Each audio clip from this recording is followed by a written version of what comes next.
Well, good evening, Ghoulies, and we've got a great treat on this very special segment I'm calling In Search of Toulouse. Yes, I am talking about Toulouse Nonek from Milwaukee, the fabulous 1980s horror host that was on Shock Theater during the day. And, well, we wouldn't tease you with all that without some clips of Toulouse Nonek, as well as a little bit of Milwaukee horror host history, and that would be starting from Cadaverino, Dr. Cadaverino, of course, and then later Toulouse. Well, interesting thing about this special segment of Where is Toulouse? We need you back. The press is looking for you. Movie makers are looking for you. Toulouse Nonek, we need you to return. But what I could get tonight is the one and only, well, we're calling him the Beard. I know this is weird, but I'm known as the Beard. Now, you kind of look like Dr. Cadaverino just a little bit to me. Is there any, what's going on there, buddy? Well, back in the day, my mom got around a lot, you know? I got maybe, you know?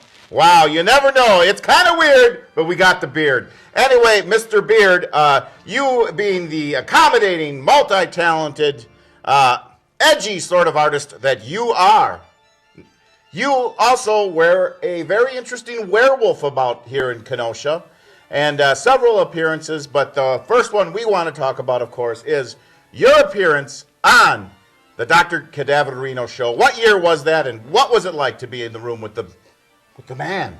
1975, Jack DeBlond. I wrote him a letter at the television station, and he said, "Come on down, kid." I think I was maybe 21 years old at the time.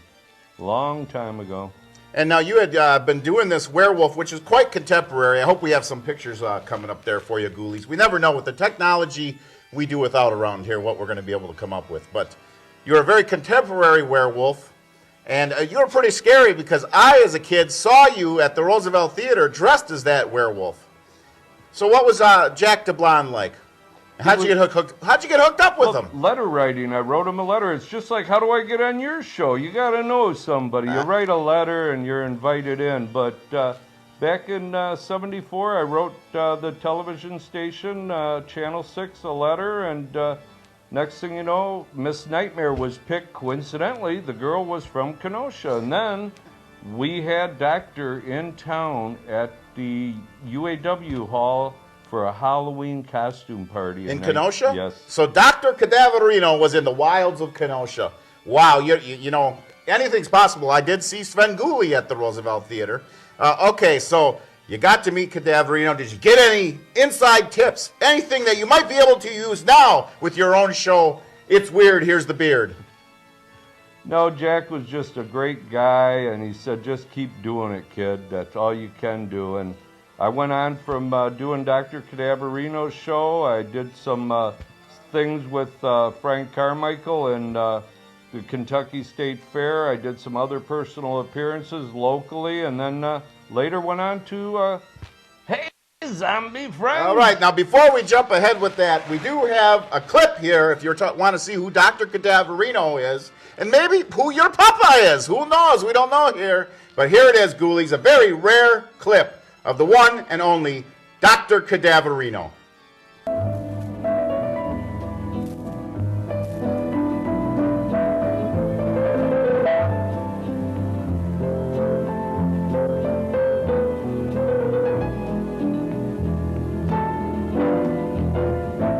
Welcome to Nightmare Theater. And now your host, Dr. Cadaverino.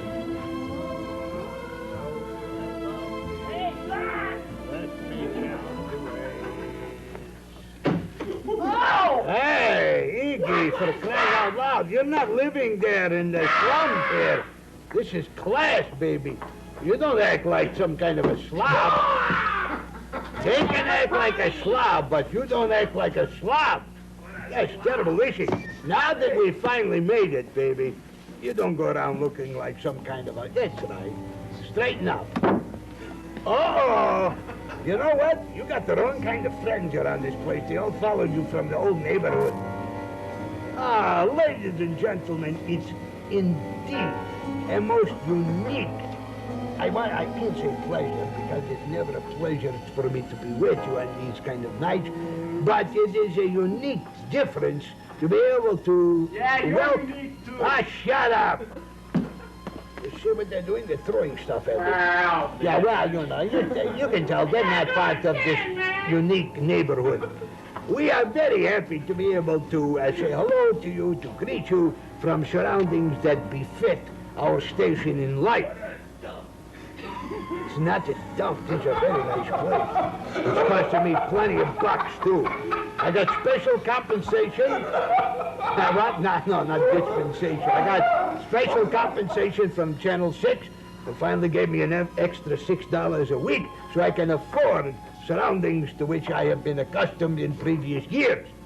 But on the other hand, the movies are the same bad pieces of you-know-what. Yes, yeah, but this one has a special warm place right here in my heart. It's called Fiend Without a Face. No, that's right. See, some people like it, some people barf. That's all right, you expect both. But this one, it stars the inimitable man of Marshall Thompson. Shut up, I pronounce it the way I want to. You all remember Marshall Thompson? I knew him when he was a sheriff. In the unforgettable television series from ABC called, Yeah, what do you want? you remember, all of you remember the series. Thank you very much. There's no door in your house. Yeah, don't worry about the door in my house. Doctor. Just so you can't get in here, that's the main thing. Now, what I want, who else is in this? Marshall Thompson. Reminiscing there. Excellent. It was interesting to see Excellent Papa. footage. No, I mean, it was interesting to see him again, wasn't it? Jack DeBlond, one of my favorites. I would have to wait until 1 in the morning to watch him on Channel 6. And you were up so late at night, you were scared you were going to get yelled at for having your TV on. And from what I understand, there's a lot of people up in Milwaukee and around this area that know all about that. Well, in horror host history in Milwaukee, a surprising thing happened. Another host appeared and was the one and only Too Loose No Neck, showed up on the scene. Well, he was a wild and crazy guy, and he too had a crazy beard and fangs and a top hat. And a lot of people thought, though, that he was trying to actually emulate Dr. Cadaverino. But what they didn't know, because I talked to Rick Felsky personally, and you might have seen that video. That's in a later episode of Where is Too Loose? Anyway, he never knew about Dr. Cadaverino because he was from another town. So they couldn't hold that against him. As a matter of fact, he didn't even know he was going to be a horror host. He simply showed up for work one day at Channel 6 and was milling around the studio. And guess what happens? He walks in and he sees this horror set up. He goes, oh, what's this? This looks really cool. And they go, don't you know this is for a horror host show? And you're the host. So literally he made up the character in the bathroom like that day or the next day and didn't even know what he was going to call himself, and saw a picture or a calendar it was, of Toulouse-Lautrec. And he goes, Toulouse, no neck. And there you go. A legend was born. Now you also were involved with Toulouse No Neck as the werewolf. Again, how did that come about, and what do you remember from then? Another letter writing campaign. I actually did that as the Werewolf of London. And I'd like to find out if anybody's got some of that old. I know I had some of that old footage. Well, we're looking for your footage, which we may be able to bring. This is going to be an ongoing segment, a YouTube video extraordinaire. This is national broadcast material. These people are waiting for all this horror host information, right? And their mothers are waiting for them to finally move out of the basement. But that's another story. They're waiting for this stuff. What year was it when Rick was in Kenosha? Was that late or early? It was 1982 because I went down there with my band, the Dead Leathers, and I still have the promo card he signed to the Dead Leathers. It's in my monster scrapbook with other host signed stuff as well as all those creature feature clippings. They used to announce the movie in the TV guide, Dracula 1 Week. Wolf, I got a bunch of those too for a later episode. Back in the day, it was my invitation after doing his show. I said, we got our crazy days in Kenosha. He said, I'm in. I'm coming down. So he did. Well, he was a wild and crazy guy. Hey, zombie friends, I got a scary movie for you today. Now, we've got a very rare clip of Toulouse No Neck coming up here, of him in the kitchen. He's cooking. He did a little cooking segment, and it looks like he might actually be on a cooking show set from Channel 12, which we was on in Milwaukee. So let's just roll that right now, and we'll be right back with more of Where's Toulouse? Hi, zombies! Just cut a few cucumbers for that fantastic dessert I told you about. Yeah! Well, it sounds to me like it's done. Boy, I can't wait! Boy, I bet you guys have never seen anything like a cucumber pie. Ooh, my favorite. Got the pie, it's all ready. Put a few cucumbers in there. Boy. Oh, Terry, come here a moment. Boy, I gotta see what you like in pie. I always like to get the viewer's response on new cooking ideas. Terry, what do you think about cucumber pie, huh? Isn't that bad?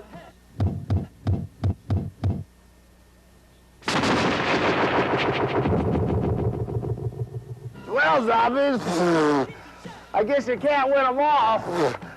So until next week, goodbye! Oh, you crazy zombies. Boy, I think that this is a shaving cream.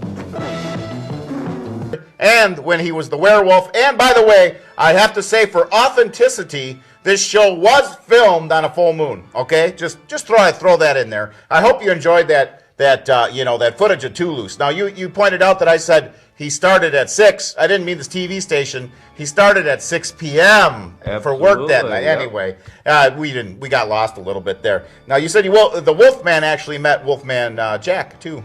Yeah, when he was at Great America one day, took a photographer with me, a briefcase, and next thing I know, I'm sitting in the back of his limousine. What a guy. So in all your years of being the werewolf on stage at the Roosevelt Theater, which really, they were kind of doing like Dr. Silkini's horror show. Dr. Silkini had rolled through, and then Carmichael said, I can rip this guy off. And then they started doing the shows with the, Bojangles. Bojangles, the clown came out, but then I saw you there as the werewolf. In that old presentation of vaudeville and, the sideshow aspect with the horror element, and then with, the whole, I had to tell you that Sven Gulli was there too. So they had that horror vaudeville thing going on. How does that feel to have been part of such a great genre and a good time, and having met these two awesome horror hosts? Well, absolutely. I hope it made you the man you are today, because you are the man. Well, I always said that I really kind of obsessed over that stuff when I was a kid, but but I don't think it had any long-term effects on me, so I'm good, you know? Absolutely. All right, Ghoulies, I hope you enjoyed this little segment. More to come on our new exciting weekly web program, Too Loose, Where Are You? The search for Too Loose continues.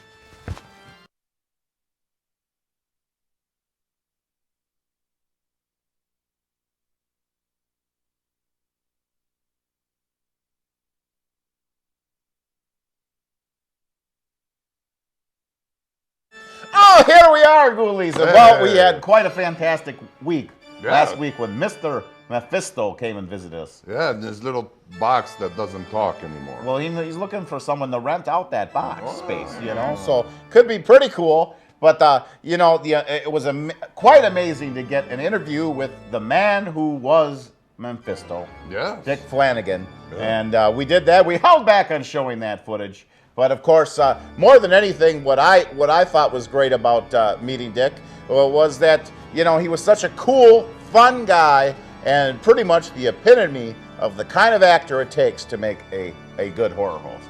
Yeah. You know, and it was a very candid interview, and we're presenting that now for the first time. Oh, that's great. It should be a YouTube exclusive, hitting the, it's not airwaves, whatever YouTube No, is. it's digitized stuff. Mm-hmm. Yeah. The cloud. Digitized. It's a digitized cloud. Yes. All right, I thought that just hung over my castle, that cloud. Oh, that's the black cloud with the lightning bolts. Ah, That's very what good, that very is. good. Anyway, it was a stunning interview. More to come.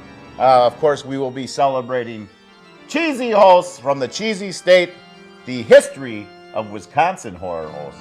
Yes. Yes. Toasted cheese or just regular cheese? Well, some of the hostess have been toasted. I have toasted, yes. And there was cryptosis, but that's another story. Some of those hosts were toasted while they were doing the show. Some of them might have been. I don't know. Too Loose comes to mind, but Yeah. where is he anyway? We're looking for you, Too Loose. Who knows? We might find the ever disappearing Frelsky. Yeah. Popular. You think he'd make a big comeback now? Mephisto is getting all kinds of offers now. Did you know Wow, I that? did not know that. For sure. His phone's been lighting up. We've been talking several times this week, and I'm supposed to go visit him in Madison and find out Oh, what goes that would on. be fun. Great. Uh-huh. It will be fun, and you don't want to miss cheesy hosts from the cheesy state. Right. The history of Wisconsin horror hosts. There's been a lot because Wisconsin's got a lot of big cities. And a lot of cheese. A lot of cheese. Mm-hmm.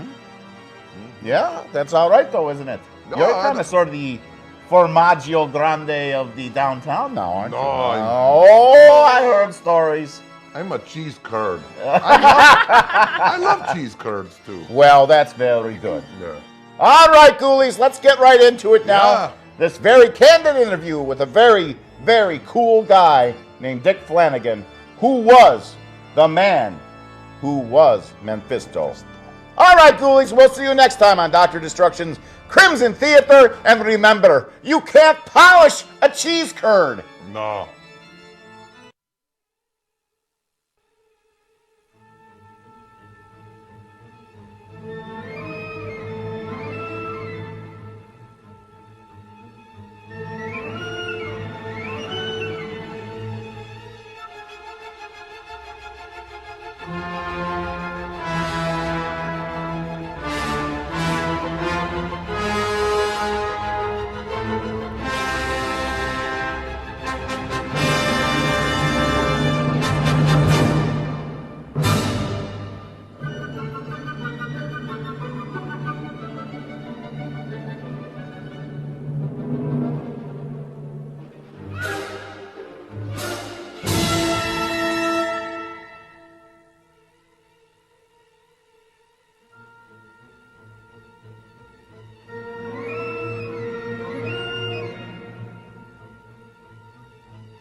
That's a good question. I have to say that because the Inferno, the way it started was a guy named Ferdy Mattioli in Madison, Wisconsin.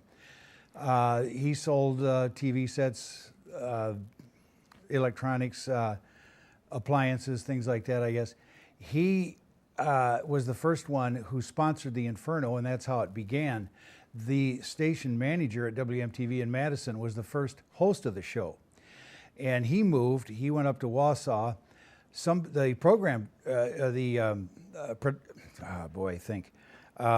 Anyway, somebody else in the station took over the show as host of it.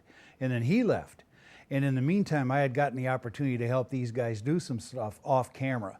And I'd gotten to know them pretty well. Well, when the second guy left, it turned out that Ferdy Mattioli was diagnosed with terminal cancer.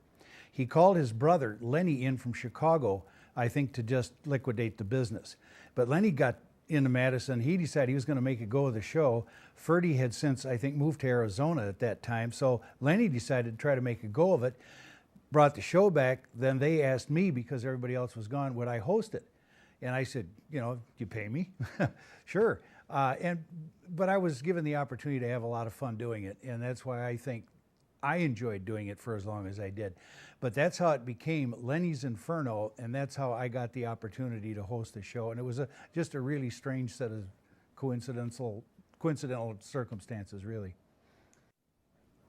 We had so much fun. There were times when I thought we should have paid them to let us do it, because quite honestly, I was fortunate enough to work in Madison, Wisconsin at a time when it was a golden age of talent, period. There were a lot of people in the area who were so talented.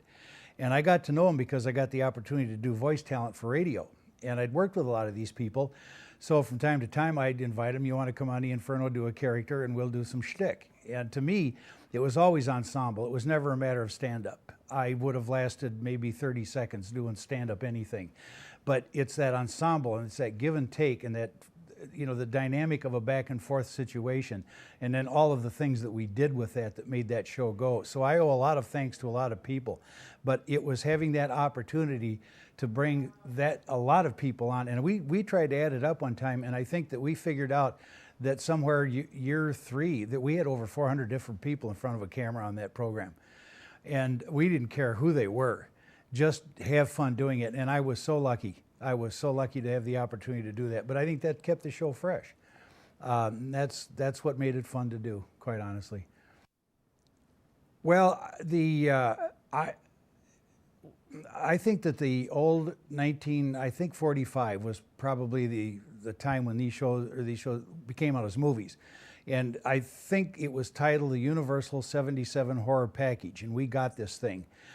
And it had every one of those black and white classic horror movies. And that, to me, was the best product that we ever could have had. And we had the opportunity to run them twice. And boy, I mean, we would have worn them out. But I grew up with some of that stuff, and I remember how good it was. And in retrospect, to this day, I still think that was some of the best movie making you could possibly do. What was really incredible about it to me, too, was that these things weren't high budget. They really weren't, but they created an atmosphere, a genre. They really did. And almost everything that was done since then became, in my opinion, a bit of a takeoff on the ground that they broke. But there's no doubt in my mind that that's the best package that we ever had. And to this day, I still think that they're some of the best movies that were ever made. I would have the opportunity to go out in makeup and be Mr. Mephisto and do it live. But these were usually requests made to, one I remember for some reason, Edgewood College. They had one of these things where they had a horror thing, and they would put up all of these haunted house, stuff like that, and it was all for charity. And then they would call me up and they would say, would you be willing to come out here and do a guest appearance? Well, who's going to turn that down? Because the reason they're doing this is for all the right reasons. And I couldn't say no to this. But it was things like that happened. I know that on the show itself, we had the opportunity to do a lot of promotional work for various people who would call Lenny up, and he would say, fine, it's okay with me, ask Dick. I'm never going to say no to that. And they would come out, they would do whatever it was that they were doing. What I remember, one in particular, we had a salesperson who was the biggest University of Wisconsin band fan in the world. And he got to know Mike Leckrone, who was the band director over there at the time. And I think he'd only been there about 3 years. And they were going to go from Mills Hall, which held 400 people, into the Coliseum, which held an enormous amount of people. And he asked me if I'd be willing to have Mike and some of the kids from the band on to promote that fact that they were making the move. And I said, sure, it'd be great. I'd love to work with these guys. And I mean, that was a dream come true because, first of all, Mike is the nicest guy in the world. He really is. And he didn't need anything but a scenario set up. And he'd just slide right through it. But the kids he brought were really remarkable. These kids were something special. And we turned them loose on that set, and it was, to this day, I still think that's some of the most fun I had. They abused Mephisto beautifully. They really did. Put it this way, I said this before, it was, we must have thrown 1,000 pies on the Inferno, and I never threw one. What's that tell you? And these guys took advantage of that. They really did. But as a matter of fact, I was even in his band concert once as Mephisto, and that was a treat. But, you know, how can you not, you know, to me, like I said, sometimes, you know, Lenny, how much do I have to pay you to be able to do this a couple of more years with these guys? It was really fun, but it made a difference. And for that reason alone, I was, you know, very satisfied. But I still had fun, and that was important. Okay. Well, first of all, I was in Columbus, Ohio, and I was inducted into the Horror Hound Hall of Fame. And the only thing I could think of when I got up there to accept the award was, what am I doing here? I never in my wildest dreams ever considered the fact that I would ever have that kind of recognition, or that the Inferno would be that recognized. It never occurred to me for 1 minute. So I was really a stranger in a strange land in Columbus, Ohio. And when they told me that there were 10,000 people who showed up for that thing, I was blown away. But I got to admit, I said it then, and I'll say it again, I have never been so impressed in my life with some of the people that I met there. The talent was enormous. Some of these people, their accomplishments, even though they were horror hosts, it was special. They were some of the nicest people I ever met. And the other thing that really struck me was the camaraderie between them and the mutual respect that they had. You don't often see that in a professional level in something as big as that. You really don't. I remember I said this when I was making my little speech up there, because I'm not going to write anything. I mean, what am I going to do? But I said the only Hall of Fame that I ever wanted to be in when I was growing up was the Major League Baseball Hall of Fame, because I loved to play ball. And I wasn't that bad. However, I was told at one time that the one thing I had going against me was a lack of major league talent. That probably hurt my chances somewhat. I always used to like to say, well, I did try out for the Cardinals at one time. I was there for a cup of coffee, and the coffee was still hot when I left. I was gone before the coffee got cold, if that gives you any sense of how I fit into the scheme of things on a major league level. But again, the Inferno, as far as I was concerned, we did our job. We were there to sell the client's product. We did that. We were there to keep people interested in doing the show. I tried the best I could to keep people interested by the way I allowed other people to come on and help me. And a lot of times, one of the best compliments I ever got was the one reason a lot of people watched it was they never knew what we were going to do. And I can honestly say that more than half the time, we didn't know what we were going to do. So it was really a treat. It was fun. To this day, I humbly accepted that award. I still don't know what I was doing there. For all the fun that we had doing it, and all the people that I thought that I should have to thank, and I can't remember who all of them are, but they were very much a part of anything that I won. And I won that award for them as much as myself. The one person who wasn't there that I wish he could have been was the voice in the box, who was a friend of mine. He was the other staple on that show from day one. And the beautiful part of the way he did it was that how much fun can you have with somebody you never see? All you hear is his voice. But the beauty of that was that he was so talented, that left him free then to come onto camera as how many other different people that he played. And nobody knew it. It was wonderful. Yeah, it was fun. And again, that trip to Columbus was something else. I really really enjoyed that, and I sure appreciated it.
Ghoulies, and here we are for a very, very special YouTube broadcast of Dr. Destruction's Crimson Theater with our very special guest, not seen, by the way, in 30 years, the one and only Memphisto. How you doing tonight? When you yell like that, when we start, you frighten me. Am I scaring you? Yes, I'm sorry. a little bit, and I'm older now, and I I'm know. not, and the old ticker just might.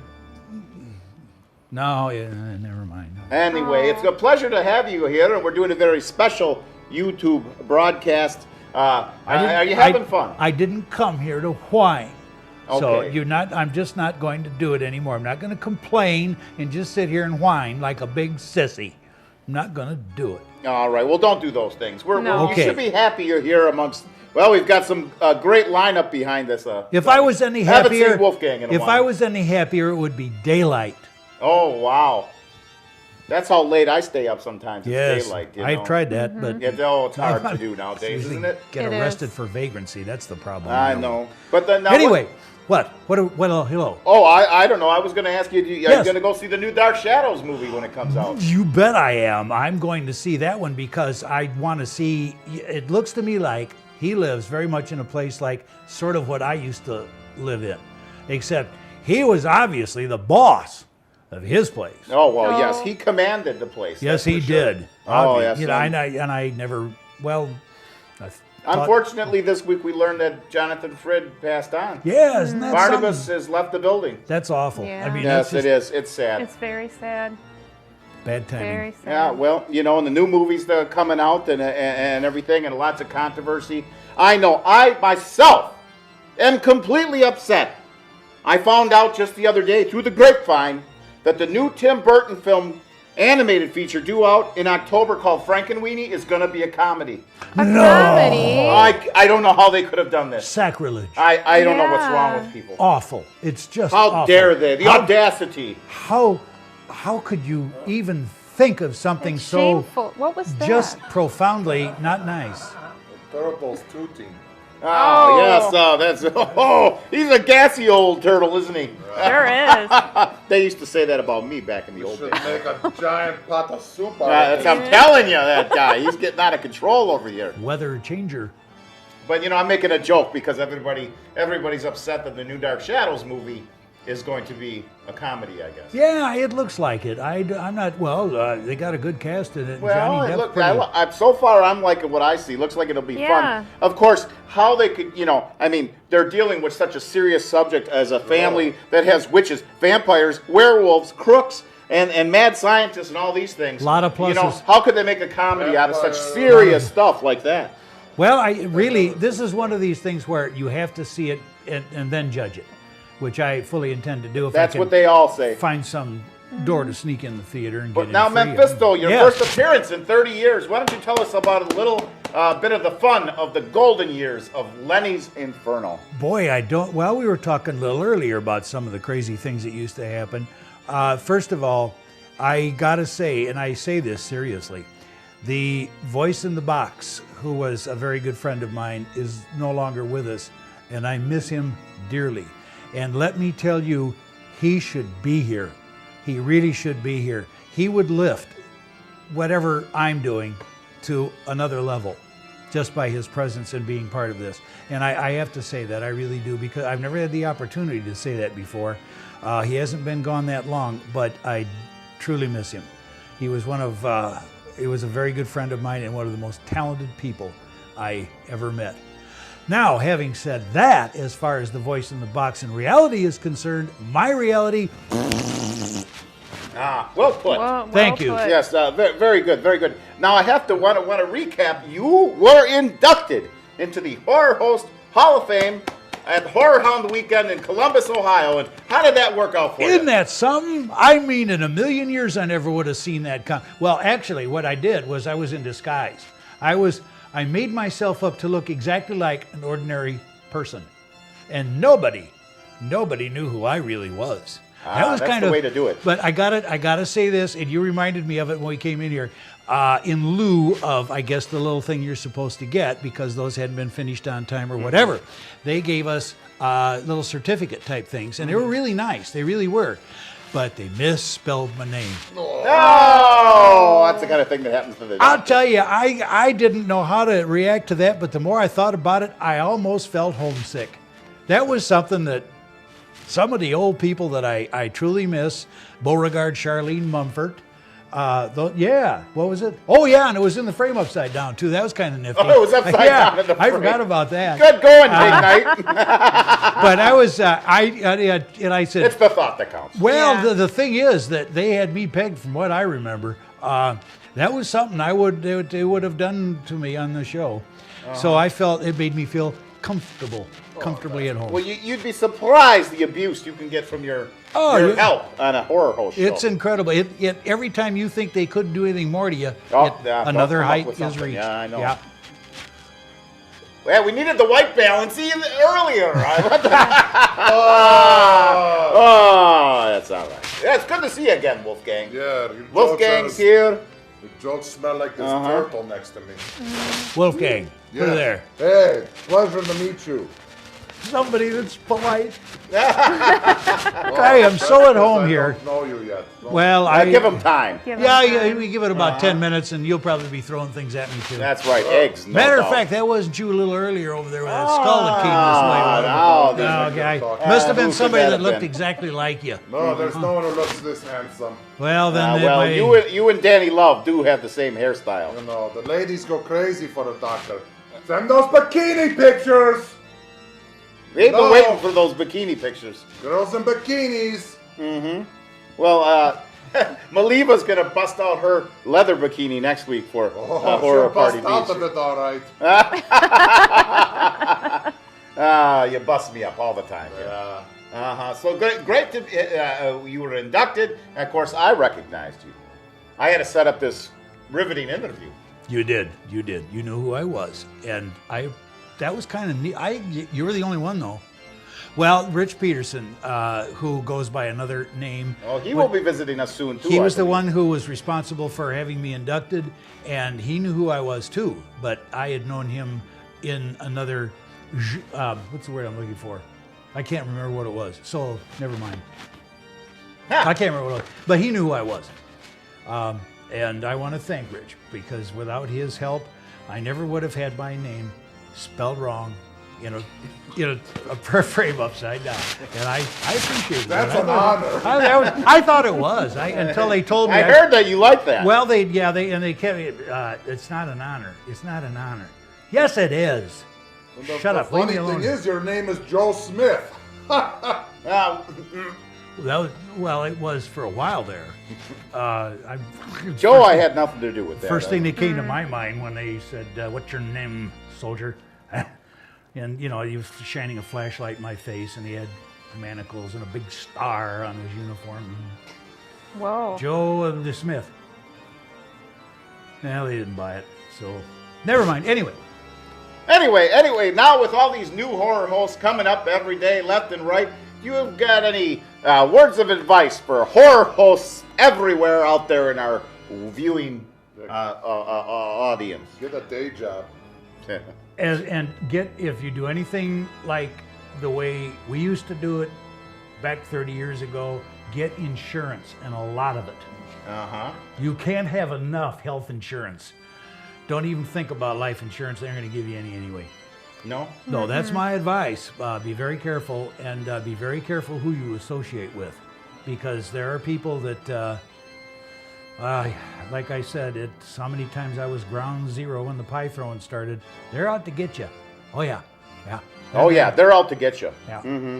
Oh, yeah. It seems like it to me. Anyway. You'll have a good time if you have a week to heal between shows. That's about how it goes here. Anyway, we want to give a good shout out to TerrorDaves.com. That's the Terror Dave. TerrorDaves.com! Was that a good shout out? Yeah, that was a very good shout out. I think they'll like that. Because 2 Daves are better than one. And they do a good job with their weekly horror host report, which you're probably watching us on that report, and some pictures and whatnot. It's going to be a big update. They are eagerly waiting for the what happened today here on 4/20/12.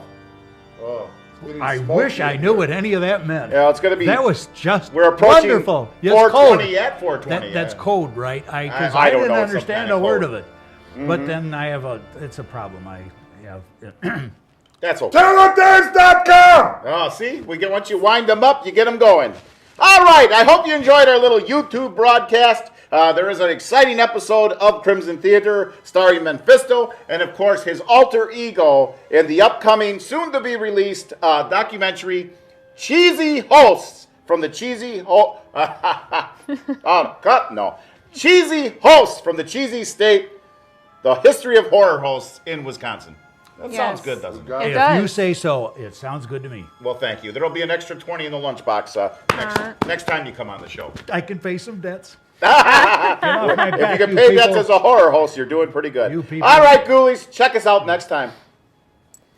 Hope you enjoyed this Cheesy Hosts from the Cheesy State, the history of horror hosts in Wisconsin. I hope you enjoyed it as much as I did. Where would we be without these people? Huh?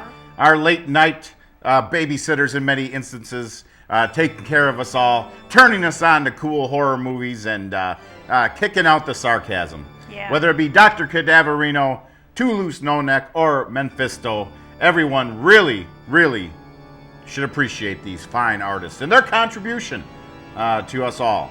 Yes. Late night horrific babysitters, as they were called, and gave many of us a inspiration to carry on the tradition of horror hosts here in Wisconsin. Many more are springing up right and left, most of them too arrogant to be on this documentary, but we'll see. You never know. Something Never could know. change after the epilogue of tonight's wonderful documentary. Yes. Arrogance and horror hosting should not go together. Those are my final words. Thanks for joining us for Cheesy Hosts from the Cheesy State, the horror history of horror hosts in Wisconsin. Now that's pretty good. Wasn't inspired.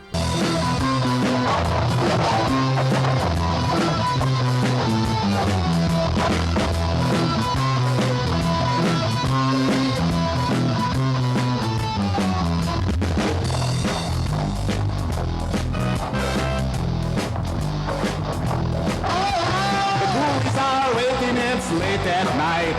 The doctors on the TV to give them a fright. The movies are cheesy and so's the host.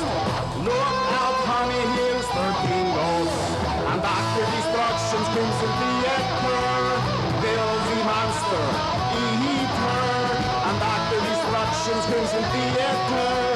Dr. Destruction's Crimson Theater, ghoulies, come on!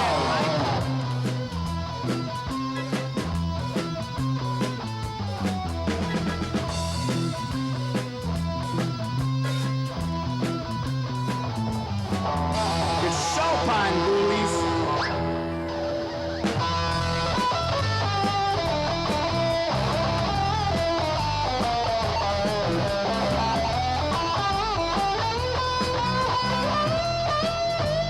My fingers are burning.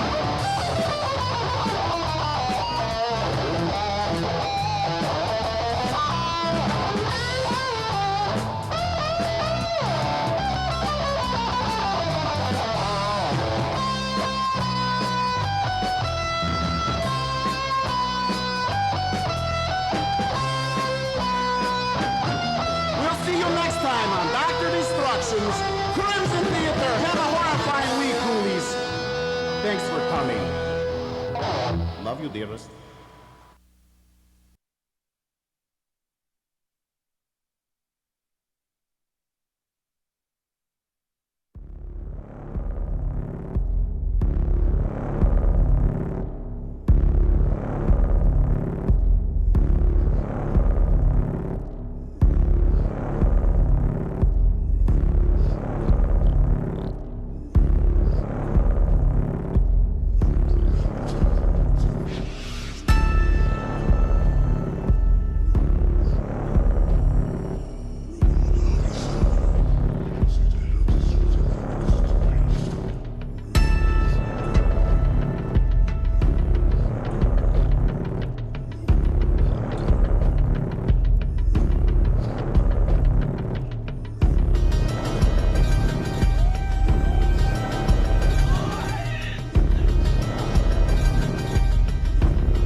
Thank you.